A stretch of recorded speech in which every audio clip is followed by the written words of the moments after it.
नमस्कार दोस्तों, स्वागत है आपका हमारे YouTube चैनल पर। आज के इस वीडियो में यूपीएससी आईएएस एग्ज़ाम के लिए टॉप 55 क्वेश्चंस करेंगे, जो कि आपके प्रीवियस ईयर के क्वेश्चंस हैं। तो वीडियो स्टार्ट करने से पहले आप लोगों से एक बात कहना चाहूँगा कि जिन दोस्तों ने चैनल को सब्सक्राइब नहीं किया तो प्लीज़ चैनल को सब्सक्राइब कर लीजिएगा और पास में जो बेल आइकन होता है उसको भी ज़रूर दबा लें। तो चलिए शुरू करते हैं। तो गाइस देखिए, आज के सेशन में पहला क्वेश्चन है, निम्नलिखित में से कौन सा जीव निस्यंदक भोजी या फिल्टर फीडर है? तो देखिए, ये हो जाएगा ऑप्शन सी, सीप या कह सकते हैं आयस्टर। अगला है, निम्नलिखित जैव भू रासायनिक चक्रों में से किसमें चट्टानों का अपक्षय चक्र में प्रवेश करने वाले पोषक तत्व के निर्मुक्त होने का मुख्य स्रोत है? ऑप्शन सी, फास्फोरस चक्र। निम्नलिखित में से कौन से जीव अपरदाहारी या अपरदाहारी या कह सकते हैं डेट्राइबोर हैं? तो देखिए, नीचे दिए गए कूट से माध्यम से आपको सही बताना है।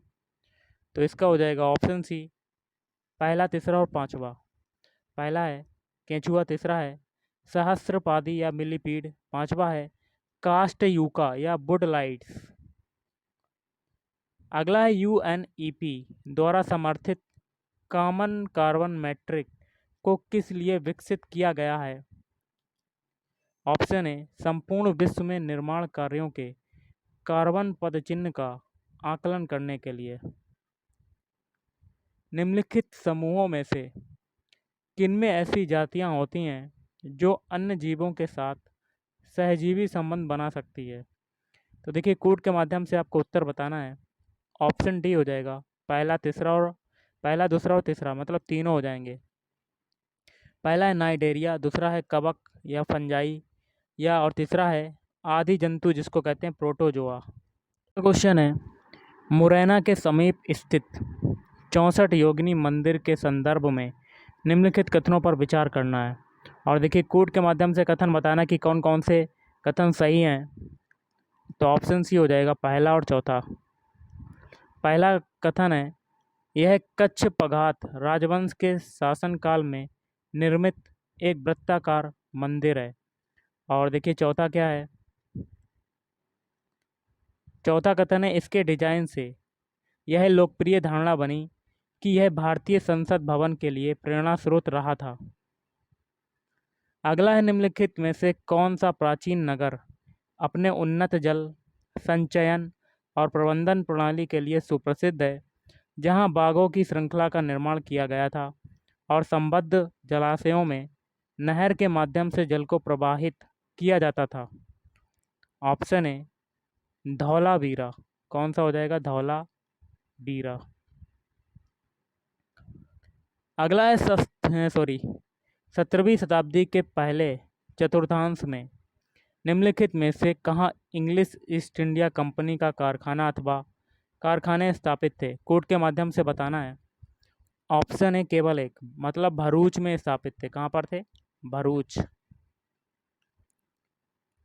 गुप्त वंश के पतन से लेकर आरंभिक 7वीं शताब्दी में हर्षवर्धन के उत्थान तक उत्तर भारत में निम्नलिखित में से किन राज्यों का शासन था?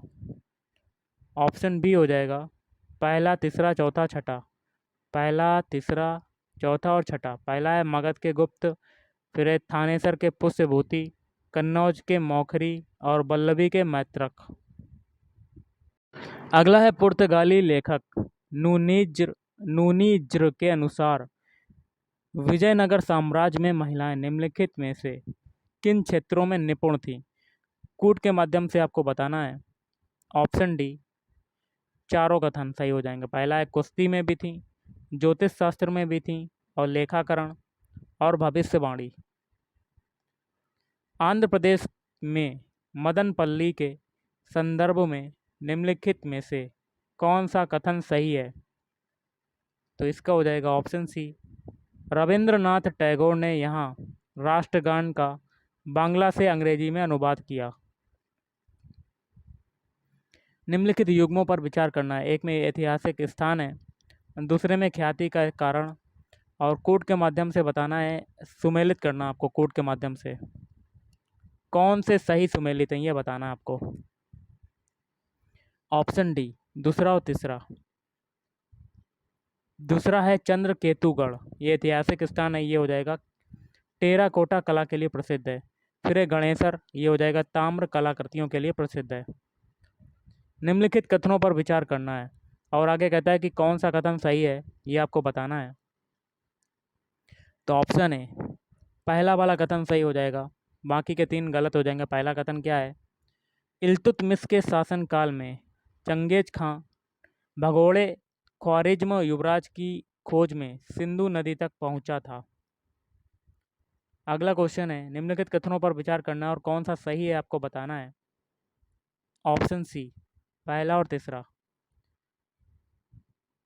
पहला है संत फ्रांसिस जेवियर जेसुइट संघ ऑर्डर के संस्थापक सदस्यों में से एक थे। और तीसरा है गोवा में प्रति वर्ष संत फ्रांसिस जेवियर के भोज का अनुष्ठान किया जाता है। प्राचीन भारत के इतिहास के संदर्भ में निम्नलिखित कथनों में से कौन सा सही है, कोड के माध्यम से बताना है आपको कौन सा सही हो जाएगा। तो ऑप्शन बी हो जाएगा दूसरा वाला। दूसरा कथन क्या है, मिताक्षरा व्यवस्था में पुत्र अपने पिता के जीवन काल में ही संपत्ति पर अधिकार का दावा कर सकते थे, जबकि दाय भाग व्यवस्था में पिता की मृत्यु के उपरांत ही पुत्र संपत्ति पर अधिकार का दावा कर सकते थे। अगला है प्राचीन भारत के इतिहास के संदर्भ में भवभूति हस्तिमल तथा क्षेमेश्वर क्यों प्रसिद्ध थे। ऑप्शन बी नाटककार।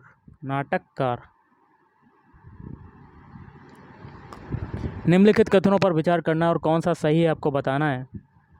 ऑप्शन बी केवल दूसरा वाला कथन सही हो जाएगा। दूसरा क्या कहता है, 1935 के गवर्नमेंट ऑफ इंडिया एक्ट में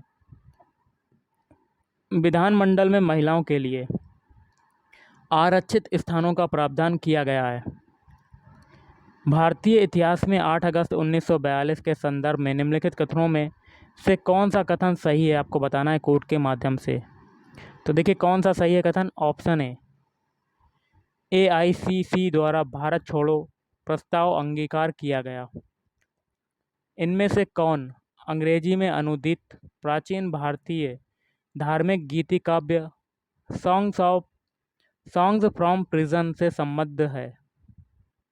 ऑप्शन सी मोहनदास करमचंद गांधी। मध्यकालीन भारत के संदर्भ में निम्नलिखित में से कौन सा आकार की दृष्टि से आरोही क्रम में सही अनुक्रम है। आरोही क्रम मतलब छोटे से बड़े। तो ऑप्शन है पहले परगना फिर सरकार फिर सूबा हो जाएगा। इनमें से कौन सेक्रेटरी के रूप में हिंदू फीमेल स्कूल से संबद्ध थे या थी, जो बाद में व्यूमेन फीमेल स्कूल के नाम से जाना जाने लगा। तो ये हो जाएगा ऑप्शन सी ईश्वरचंद विद्यासागर। औपनिवेशिक भारत के संदर्भ में शाहनवाज खान, प्रेम कुमार सहगल और गुरबख्श सिंह ढिल्लो याद किए जाते हैं। ऑप्शन डी हो जाएगा आज़ाद हिंद फौज इंडियन नेशनल आर्मी के अधिकारियों के रूप में। भारतीय इतिहास के संदर्भ में निम्नलिखित कथनों में से कौन सा सही है, कोड का प्रयोग करते हुए उत्तर चुनना है। ऑप्शन है पहला और दूसरा। हैदराबाद राज्य से आरकोट की निजामत का उदय हुआ। दूसरा है विजयनगर साम्राज्य से मैसूर राज्य का उदय हुआ। निम्नलिखित कथनों में से कौन सा सही है।